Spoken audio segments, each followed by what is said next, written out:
2 experience players இருக்காங்க. ஒண்ணு John Smuts. Okay. John Johnson. அது எப்படின்னா, அந்த தனுஷ் ஒரு படத்துல சொன்னாரு, "எங்கலாம் பார்த்த உடனே பிடிக்காது. போக போக தான் பிடிக்கும்ன்ற" மாரி. அப்படியே கை அப்படி இழுத்து இழுத்து அந்த சில்க் ஸ்மித்தா டான்ஸ் மாரி லெஃப்ட் ஆர்ம் ஸ்பின் போடுவாரு. ஆனா 4 ஓவர் கரெக்ட்டா போட்டுருவாரு. 4 ஓவர்ல எப்படி 4 ஓவர்ல 27 போடுறாருன்னு தெரியாது. அதே மாரி தான் இருக்கும் உங்களுக்கு. உங்களுக்கு அப்படியே இப்படி வந்து டகக்குன்னு போட்டுருவாரு. பேட்டிங்கும் ஆடத் தெரியும். அதுக்கப்புறம் இந்த வெயின் மேட்சன் ஒருத்தர் இருக்காரு. அவரு ஒரு எக்ஸ்பீரியன்ஸ் கிரிக்கெட்டரு. அதாவது இந்த மாரி ஒரு செட்டப்ல உங்களுக்கு என்ன தேவைன்னா, ஜோ பர்ன்ஸ் ஒரு பெரிய லாஸ். இந்த ஜான் ஸ்மித்ஸோட நெறைய வொர்க் பண்ணியிருக்கேன். ஒரு கிளவர் கிரிக்கெட்டரு. நல்லா இருக்கும். ஒரு சில இந்த டாக்டிக்ஸ்லாம் அவர் பேசும்போது, இந்த டீம் மீட்டிங்ல சவுத் ஆப்பிரிக்கா இருக்கும்போது நெறைய ஹைலைட் பண்ணுவாரு. It's a very good addition. 4 over போட்டுருவாரு. அதுக்கப்புறம் I always rate this guy Thomas டிரேக்கா.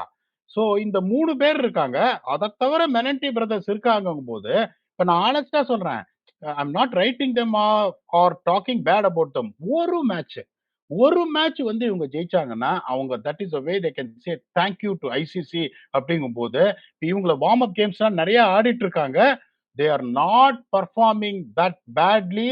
இந்த பாகிஸ்தானுக்கு வந்துட்டு ஒரு பாடம் வந்துட்டு யுஎஸ்ஏ வந்து புகட்டினான் போனதுல.